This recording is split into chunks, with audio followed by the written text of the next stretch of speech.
Bismillahirrahmanirrahim. Assalamualaikum warahmatullahi wabarakatuh. Waalaikumsalam warahmatullahi wabarakatuh. Ya, alhamdulillah, segala puji syukur pada Allah Subhanahu wa taala. Salawat dan salam pada Nabi Muhammad SAW. Ya, kita pada kali ini dapat berjumpa kembali di bulan Ramadan. Kita juga tetap kuliah ya, alhamdulillah. Allah Subhanahu wa taala memberikan kekuatan kepada kita semua ya. Kita pertemuan pertama pada setelah UTS ini ya. Mungkin saya akan langsung saja aja. Ini materi memang sebenarnya materi yang kemarin sebelum UTS tapi belum kebahas ya. Baik, bismillahirrahmanirrahim. Semoga lancar ya. Nah ini mengenai penggunaan huruf ya dalam desain web. Nah, ada beberapa hal. Huruf belum kan ya? Belum, Pak. Iya. Nah, ada beberapa hal yang harus diperhatikan dalam penggunaan huruf ini, yaitu pertama, buatlah kontras yang tinggi antara teks dengan latar belakang. Ya, contoh seperti ini ya. Jadi huruf itu jangan sampai background latar belakangnya sama hurufnya, warnanya sama, nggak kebaca ntar ya. Jangan sampai warnanya mirip-mirip lah, walaupun nggak sama. Misalkan ini backgroundnya biru nih, hurufnya biru juga, ya kasihan nanti yang ngebacanya ya, jadi ngeraba-raba. Nah, jadi buatlah yang kontras. Contohnya kayak slide ini ya. Jadi backgroundnya biru, hurufnya tulisannya putih ya. Jadi kalau backgroundnya gelap, tulisan hurufnya itu yang terang ya. Jadi itu kelihatan, kebaca ya. Atau nih Rizal Mutakin ya, backgroundnya ini terang ya. Terus tulisannya gelap ya. Gambar ininya ya. Ya, Pak, bagus, Pak ya. Iya, bagus. Benar. Terus pilih huruf yang mudah dibaca ya. Nah, tulislah pilih huruf yang normal-normal aja ya. Misalkan kalau di komputer mungkin ada Arial ya, ada Times New Roman, terus ada apa lagi? Ya pokoknya yang wajar-wajar aja lah ya.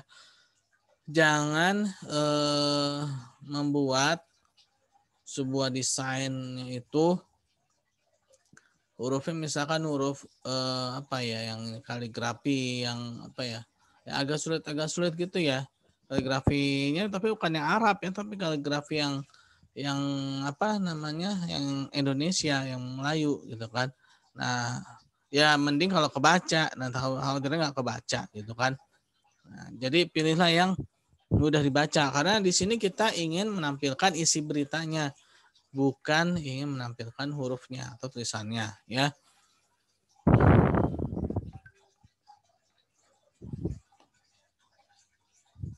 Nah, biasanya jenis serif dan sans serif, jenis huruf dekoratif atau kursif lebih sulit untuk dibaca. Nah, biasanya dipakai untuk judul, itu pun harus yang berukuran besar. Nah, kalau judul ya, pilihlah ukuran yang lebih besar. Biasanya udah otomatis ya. Kalau di PowerPoint sih itu udah biasa ya. Biasanya judul tuh kepisah dengan isi dan dia akan ukurannya lebih besar secara otomatis. Nah, begitu pula dalam desain-desain web atau desain-desain apapun itu. Kalau memang itu dirasa itu judulnya ya pakailah yang lebih besar. Kadang-kadang jenis huruf sans serif mudah dibaca pada serif ya. Lalu aturlah leading dan keningnya ya. Jadi yang mana yang menjadi pokok utamanya ya, yang mana yang menjadi isi, atau yang menjadi apa ya dibilang tuh yang menjadi garis besarnya gitu ya, yang menjadi garis besarnya. Nah, leading adalah spasi antara dua baris teks, sedangkan kerning adalah jarak spasi antar huruf ya. Lalu gunakanlah huruf standar ya yang terdapat pada semua komputer atau browser seperti Times New Roman, Helvetica, Arial, dan Verdana ya. Kalau ingin huruf yang lain ya pilihlah yang masih wajar-wajar saja. Jangan pilih yang aneh-aneh lah ya. Kita pengen jadi gini, sebenarnya kan kita pengen nampilin beritanya. Ya. Kita ingin nampilkan isi beritanya, bukan keindahan tulisan atau hurufnya. Kecuali kalau sertifikat ya, desain sertifikat. Nah, ini kan memang kita ingin membuat kesan sertifikatnya itu bagus gitu ya. Kan kalau sertifikat itu isinya palingan apa sih? Telah diserahkan kepada Basitul Huda gitu kan, menjadi peserta. Kemarin isi gitu kan. Bukan isi apa? Bukan isi berita yang apa tuh satu yang penting dalam artian isi berita untuk informasi yang orang banyak bukan kan, tapi ini lebih kepada ke satu orang ya kan. Nah ini ya mungkin boleh lah yang aneh-aneh istilahnya itu yang bagus-bagus yang meliuk-liuk yang mengukir-ngukir gitu ya. Tapi kalau memang itu untuk dibaca secara khalayak umum ya ya kan nggak semua orang bisa membaca tulisan yang meliuk-liuk gitu kan, karena kan ya bisa jadi yang baca itu ada orang yang umurnya sudah 50 tahun ke atas ya atau udah 60 tahun ke atas gitu, melihat tulisan seperti itu pasti akan pusing ya.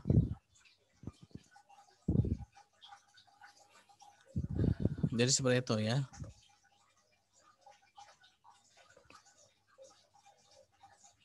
Nah, petunjuk pemilihan huruf ya. Beberapa petunjuk atau aturan baku yang digunakan dalam penggunaan huruf baik dalam pemilihan ukuran jenis dan lain. Satu, secara formal ya. Pasangkanlah huruf-huruf serif untuk isi halaman dan sans serif untuk judul ya. Jadi serif itu ya untuk isi halaman, sans serif untuk judul ya. Jika menggunakan beberapa macam jenis huruf dalam sebuah halaman, biasanya jenis huruf dekoratif atau script digunakan untuk judul dan serif atau sans serif untuk isi halaman agar bervariasi. Ya, misalnya biar orang juga tidak monoton ya. Setidaknya tuh walaupun formal-formal banget gitu ya, tapi juga kesannya masih ada inilah keindahan untuk menarik ya. Untuk menarik, tapi juga jangan sampai terjebak ya pada keindahan-keindahan hurufnya ya. Usahakan jangan lebih dari 12 kalimat dalam satu baris teks ya, karena akan mempersulit pembacaan ya. Nah, judul yaitu jangan sampai banyak-banyak kata-katanya. Kalau judulnya itu katanya kebanyakan akhirnya jadi isi ya. Jadi antara judul sama isi itu jadinya sama ya.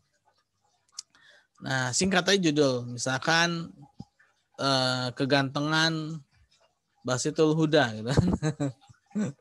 Ya, judulnya itu ya. Nah, atau apa nih? Ya, pokoknya yang singkat-singkat lah ya, tapi bisa dibaca jelas gitu ya, bisa dibaca jelas. Nah, hindari pemakaian kombinasi dua huruf yang sangat mirip karena menghasilkan kontras yang rendah. Ini menyebabkan ketidaksesuaian dan ketidakcocokan dalam pandangannya. Nah, ini contoh ini ya, ini kan antara judul sama isi kan dia beda ya. Nah, jangan sampai yang terlalu mirip juga, nanti khawatirnya antara judul dengan isi itu sama itunya ya, takut nyambung, dikira nyambung gitu kan. Nyambung maksudnya tuh sangka satu kalimat gitu loh ya. Padahal kan dia judul dengan isi itu kan bukan satu kalimat, judul ya menggambarkan seluruhnya ya kan, tapi kalau isi kalimat itu ya dia menjelaskan judul gitu ya, bukan satu misalkan apa ya, ini kan judulnya petunjuk pemilihan huruf ya kan. Nah ini kan ini dia nggak nyambung kan, bahwa maksud ini nih judul ini petunjuk pemilihan huruf. Nah ini dijelasin nih petunjuk pemilihan huruf ya kan. Nah dia bukan satu kalimat ke bawah, tapi dia sebagai kepala yang menggambarkan isi ya.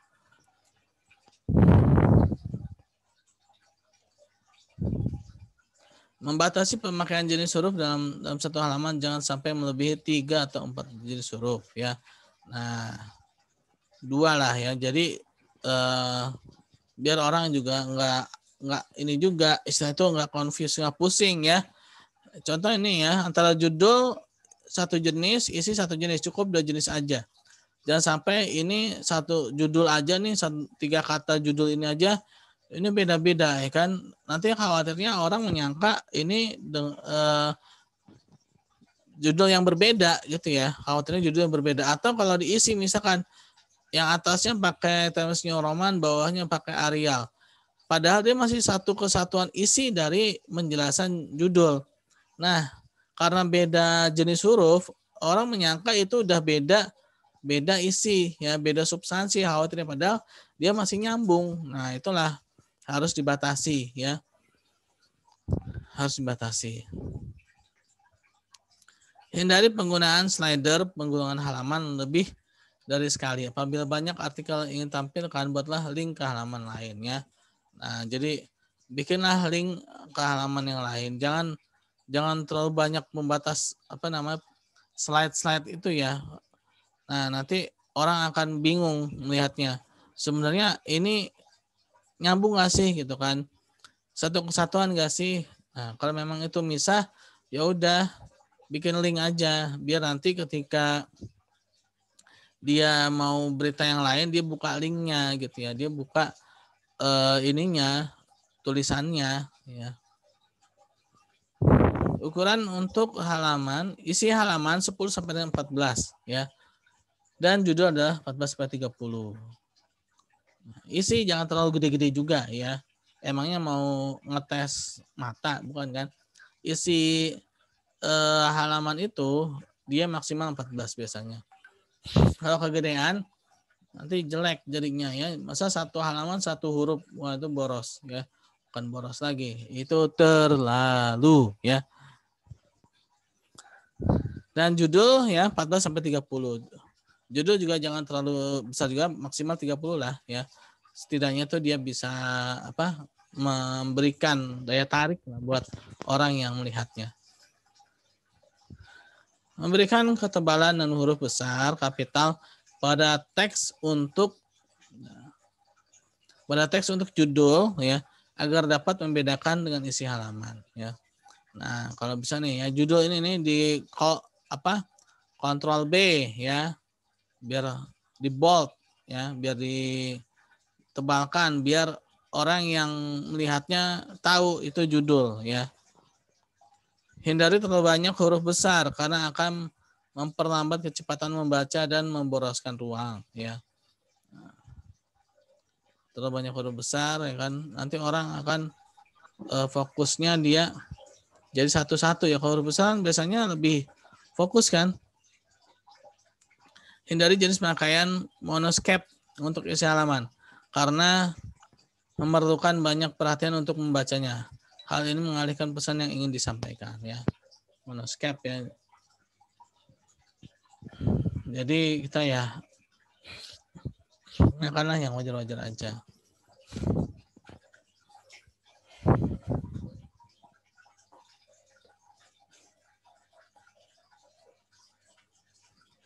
Lalu layout ya.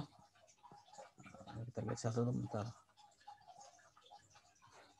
Layout adalah proses penataan dan pengaturan teks atau grafik pada halaman. Layout meliputi penyusunan pembagian tempat dalam suatu halaman, pengaturan jarak, spasi, pengelompokan teks dan grafik, dan penekanan pada suatu bagian tertentu. Secara umum, halaman web memakai 5 jenis layout dan pemilihan layout yang disesuaikan dengan informasi yang ditampilkan ya. Nah, ini layout ya. Pentingnya ada layout ini adalah untuk memperindah ya. Jadi ya seperti atau menarik perhatian ya. Seperti kita menaruh layout pada barang-barang yang ingin dijual itu kan. Nah, itu kan orang ketika melihat layoutnya kan dia merasa tertarik ya. Walaupun mungkin awalnya dia tidak ingin membeli, tapi setidaknya dengan adanya layout itu dia menjadi melihat gitu ya. Apalagi ini sekedar tulisan, bukan barang yang ingin dijual. Nah, tujuannya utamanya itu kan agar orang yang awalnya tidak ingin membaca akhirnya dia membaca isinya ya. Nah, inilah butuh adanya layout. Kalau layoutnya jelek ya udah, orang yang tadi pengen baca juga jadi males gitu kan. Orang yang tadinya ingin melihat gitu, ngeliat layoutnya berantakan, ya udahlah, apa sih ini tulisannya gitu kan. Model layout top index. Nah, ini yang pertama, ini adalah model layout top index. Biasanya digunakan untuk menampilkan link yang banyak ke situs lain seperti search engine ya. Nah, ya teman-teman mungkin pernah lihat ya kalau di Google Search itu ya, kan biasanya di atas ininya nih ada ininya kan apa search engine-nya, terus di bawahnya ada berita-beritanya gitu ya. Nah, itu namanya model layout top index ya. Jadi dia di atas. Lalu model layout bottom index ya, di bawah. Biasanya digunakan apabila isi dari halaman banyak berhubungan dengan topik yang tunggal ya. Nah, jadi dia ini di bawah ya. Nah, ini biasanya juga apabila isi dari halamannya banyak berhubungan dengan topik yang tunggal. Jadi dia letak layoutnya di bawah ininya ya. Apa yang menjadi pikiran utamanya tuh dari bawah. Misalkan atas tuh isi-isi tentang apa gitu ya. Tentang siapa nih? Tentang Basit lagi ya. Ya pokoknya apa lah ya.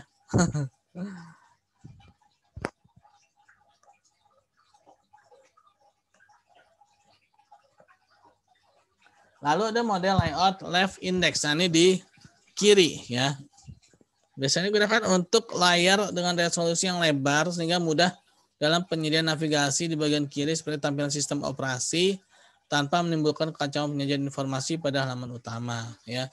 Nah, ini contohnya misalkan kayak ini nih ya. Kayak laptop ini kan dia left index nih ya. Nah, ini resolusinya kan lebar ya. Resolusi yang lebar sehingga ini bisa ada layout left indexnya ya di sebelah kiri. Jangan sampai juga layout left indexnya dipakai untuk yang resolusinya kecil seperti handphone. Ya jadi nggak kebaca ntar ya.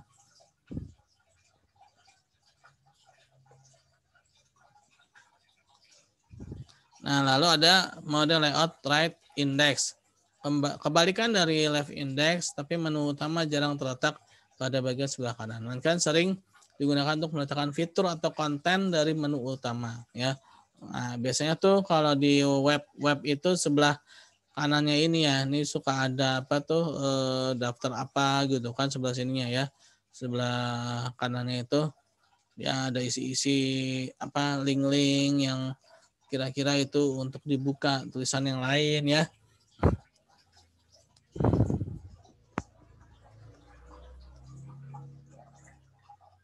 Nah, lalu ada layout split index. Halaman akan terjaga keseimbangan. Split itu jadi dia ada apa namanya di tengah-tengah, tapi dia gimana ya bisa dibuka ya secara dua sisi ya, secara dua sisi split index. Jadi bisa kanan kiri gitu loh ya. Kalau teman-teman mungkin kalau contoh sederhana itu kalau teman-teman bikin undangan-undangan gitu ya, itu kan apa tuh bisa dibuka tutup gitu ya, buka tutup. Nah, itu split index-nya.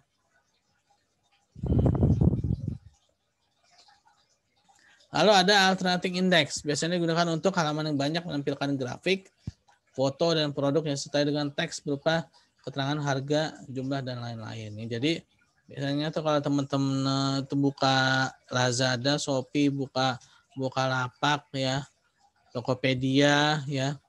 Nah, itu ada alternating index. Jadi ada gambar, ada keterangan gambar, keterangan gambar gitu ya.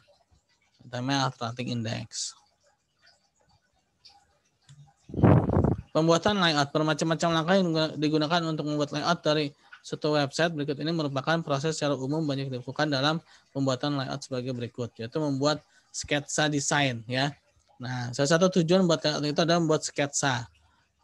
Jadi sebelum kelihatan desainnya itu, tapi sketsanya seperti ini gitu ya, dengan layout-layoutnya itu. Lalu membuat layout desain, lalu membagi gambar menjadi potongan-potongan kecil, membuat animasi dan membuat HTML-nya ya, membuat linknya ya, membuat jaringannya.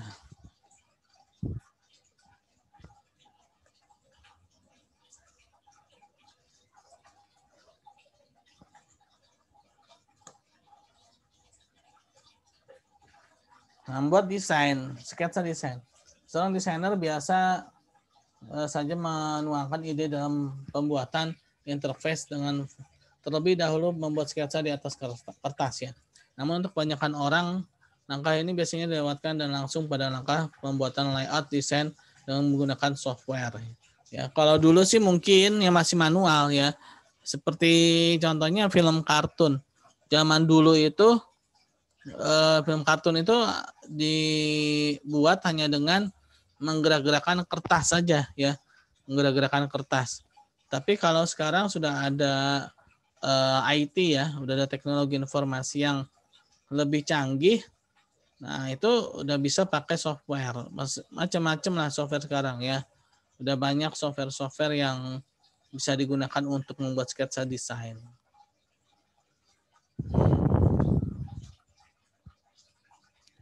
Membuat layout desain, banyak software yang dapat digunakan buat layout. Salah satunya adalah Macromedia, ya, Microsoft Front Page. Proses ini dikerjakan setelah pembuatan sketsa desain. Namun terkadang pembuatan layout merupakan proses yang pertama kali dikerjakan. Ya.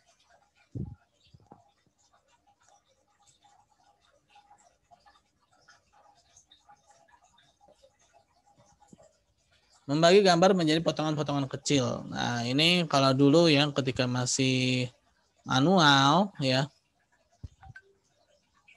atau mungkin secara computerized ya, bisa juga. Nah, ini untuk mengoptimize waktu untuk download. Biar ketika downloadnya itu dia tidak terlalu berat, jadi sedikit demi sedikit ya. Itu menjadi mempercepat download ya, dan upload juga ya. Jadi ketika gambarnya itu terlalu besar ya, ya dia akan lambat untuk di-download dan di-upload ya. Nah, ini kita potong menjadi kecil-kecil apabila ada gambar ya, gambar-gambar itu menjadi tidak terlalu besar-besar agar memudahkan dalam mendownload dan mengupload.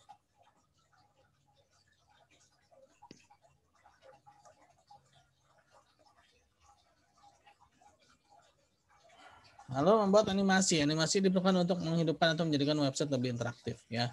Animasi itu dia bergerak-gerak kayak gambarnya. Contoh kayak di PowerPoint juga ada kan animasi, misalkan ada suara gitu kan, wus gitu, atau ada gambar yang tiba-tiba saja muncul twing gitu kan, atau ada apa lagi atau muncul, nah misalkan apa nih kayak backgroundnya si Basit nih ya, ada gambar orang gitu ya.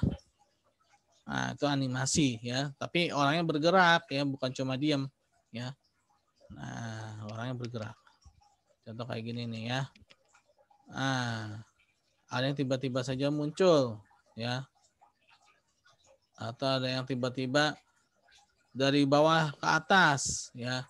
Atau dari atas ke bawah. Nah, atau dia bentuk ya dan segala macamnya itu ya. Nah, ini animasi ya. Ini animasi. Nah, contoh misalkan ini ya. Atau kita bikin animasi. Nah, kan? Atau animasi ya. Atau ini ya. Nah, jadi kelihatannya tuh bergerak-gerak ya. Atau nah muncul dari bawah ke atas ya. Nah, itu animasi jadi kelihatannya hidup ya. Jadi kelihatannya dia nggak kaku gitu kan dengan adanya animasi tersebut.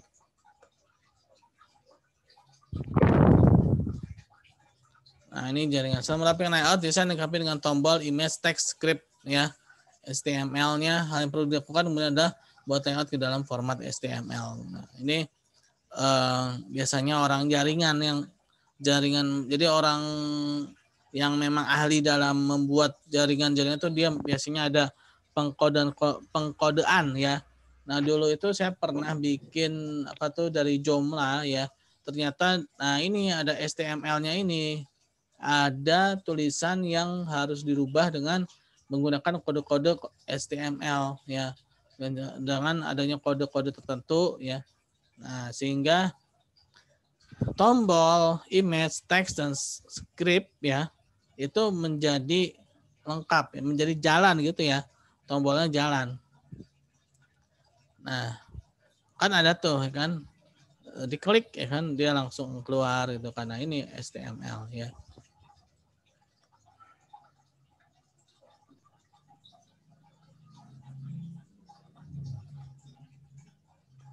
Oke. Itu materi hari ini ya mengenai huruf. Mengenai huruf ya. Jadi yang pertama kali harus diperhatikan adalah huruf harus kontras ya. Jangan sampai huruf itu dengan backgroundnya warnanya sama ya. Nanti bisa nggak kebaca kalau warnanya sama. Nah, antara judul dengan isi itu juga harus beda ya. Minimal ukuran hurufnya beda. Kalau judul itu biasanya lebih gede ya. Kalau isi itu biasanya lebih kecil ya. Isi huruf itu biasanya ukurannya berapa tadi? 10 sampai 14. Kalau judul itu biasanya 14 sampai dengan 30. Jangan terlalu gede-gede juga, nanti nggak muat ya. Nanti orang bacanya males ya kan. Masa satu halaman tuh satu huruf. Nah, ini mah namanya tes untuk ini apa? Tes mata itu ya buat bikin kacamata itu kan biasanya huruf.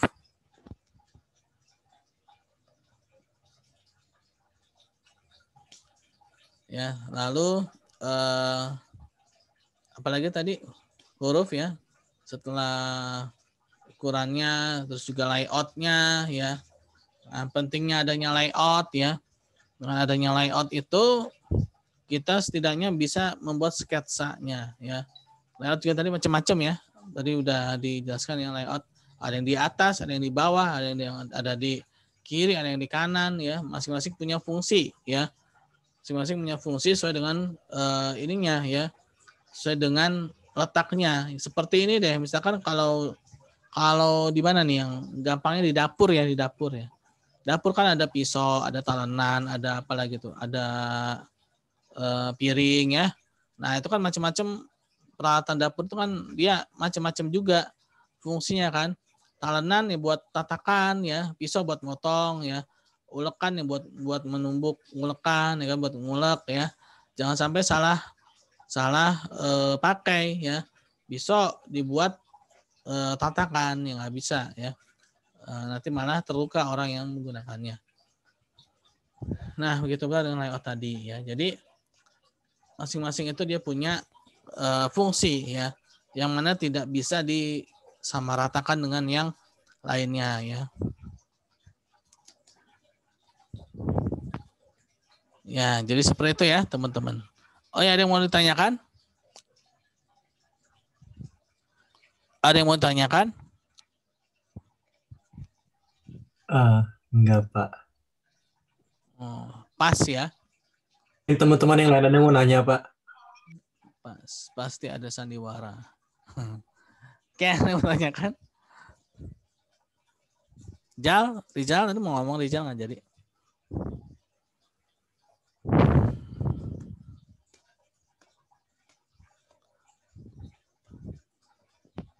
Ada yang mau ditanyakan? Kelompok 3, Andin Nasarudin. Kelompok 3. Ini ada yang baru masuk nih ya. Siapa tuh tadi yang baru masuk? Oke, kalau memang tidak ada yang ditanyakan, ini apakah ada orang-orangnya ini ya? Hanya teman-teman saja yang tahu dan Allah Subhanahu wa taala yang mengetahui. Ya ada, Pak, aman. Aman ya. Atau ada yang bikin video itu ya, video apa namanya tuh yang kemarin Naruto itu yang hilang ya saat Zoom. Ya.